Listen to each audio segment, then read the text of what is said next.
Hi friends, मैं recently नौकरी join किया हूँ। मुझे 20 साल में रिटायर करना है या फिर मुझे 5 साल में बाहर पढ़ाई के लिए जाना है। कौन से इन्वेस्टमेंट करना चाहिए, ये अगर मैं अलग अलग आदमी से पूछूँ तो हर कोई अपना ओपिनियन देंगे, लेकिन कोई परफेक्टली ये नहीं बता पाएंगे कि एग्जैक्टली कौन सा इन्वेस्टमेंट मुझे अच्छा रिटर्न दे पाए और रिस्क थोड़ा सा कम हो।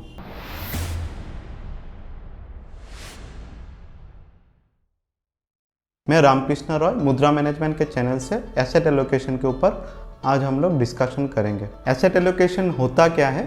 ये बेसिकली एक स्ट्रेटेजी है जहाँ पे आप अलग अलग एसेट पे इन्वेस्ट करते हैं ताकि आपका रिटर्न जो है अच्छा रहे, रिस्क जो है थोड़ा सा कम रहे और लॉन्ग टर्म में जो आपका इन्वेस्टमेंट का एक्सपीरियंस है वो अच्छा रहे।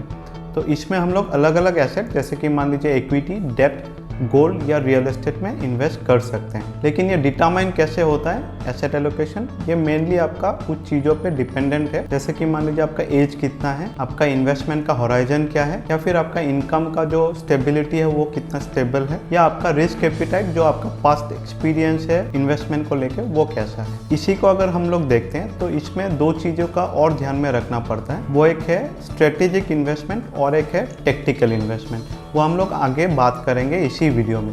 लेकिन अभी हम लोग दो चीज़ों को देख लेते हैं, जो कि है आपका ड्यूरेशन ऑफ इन्वेस्टमेंट और रिस्क एपिटाइट। उसके लिए हम लोग ये स्लाइड पे थोड़ा सा ध्यान देते हैं। एसेट एलोकेशन जानने के लिए हमको investor profile in terms of risk और जो टाइम होराइजन है वो जानने बहुत ही इम्पोर्टेंट है। तो उसका अगर हम देखें कि हम लोग कितना रिस्क ले सकते हैं इन्वेस्टमेंट पे, तो उसके लिए दो चीज़ इम्पोर्टेंट है। एक है टाइम होराइजन क्या है उस पर्टिकुलर इन्वेस्टमेंट का, दूसरा है इंडिविजुअल इन्वेस्टर का रिस्क टॉलरेंस कितना है। तो टाइम होराइजन में आपका जो इन्वेस्टमेंट है वो कितना दिन के लिए आप रख सकते हैं, और दूसरा जो सवाल रहता है इसमें वो है जो लगेगा वो कितना दिन तक आपको उसी फंड से धीरे धीरे करके निकालेंगे कि एक साथ ही निकालेंगे, तो वो जानना ज़रूरत है। तो इसमें अकॉर्डिंगली पॉइंट्स दिया हुआ है। मान लीजिए आपका investment horizon less than 3 years है तो 1 पॉइंट, और अगर मोर देन 11 है तो 10 पॉइंट। सिमिलरली अगर आपका जो फंड रिक्वायरमेंट है वो मान लीजिए 2 साल के अंदर ही चाहिए, मतलब जब से आपने इन्वेस्ट किया है और 2 साल के अंदर पूरा निकालेंगे तो फिर 0 पॉइंट। और अगर मान लीजिए आप पेंशनर है और इन्वेस्ट करके धीरे धीरे करके निकालेंगे तो लॉन्गर टर्म के लिए तो आपका पॉइंट्स होगा 1। तो ये दोनों को ऐड करने के बाद जो भी आता है आपका एडिशन में, तो वो होगा आपका टाइम होराइजन स्कोर। सेकेंड है आपका रिस्क टॉलरेंस लेवल। उसको मेजर करने के लिए कुछ क्वेश्चंस है, जैसे कि I would describe my knowledge of investment as none. तो ये अगर आपका ऑलरेडी एग्जिस्टिंग इन्वेस्टमेंट एक्सपीरियंस है तो फिर इसमें आप एक्सटेंसिव दीजिएगा। सेकेंड क्वेश्चन ये है, when I invest my money I am most concern about my investment about losing value. अगर आप रिस्क एपिटाइट एकदम ही ज़ीरो है आपका तो फिर ज़ीरो होगा, और अगर आप ये डिपेंड करते हैं कि आपका जो मैक्सिमम रिटर्न है वो आना चाहिए तो आपका होगा 8। सिमिलरली आप अभी इन्वेस्ट जो किए हुए हैं वो कहाँ पे है, बॉन्ड्स में है कि आपका इक्विटी फंड्स डायरेक्ट इक्विटी में है, तो अकॉर्डिंगली आपका स्कोर हाई 8 होगा और लोएस्ट में आपका 3 होगा। और एक सिनारियो है जहाँ पे यह कहा गया है कि आप कौन सा ज़्यादा सूटेबल रहेंगे। Imagine that in the past 3 months the overall stock market loss 25% of its value. तो अगर आपका जो इन्वेस्टमेंट है वो अगर 25% नीचे आ जाता है तो आप क्या करेंगे? सेल कर देंगे पूरा कि उसमें और ऐड करेंगे? अगर आप ऐड करते हैं तो आपका स्कोर होगा 8, अगर आप सेल करते हैं तो उसका स्कोर होगा आपका 0।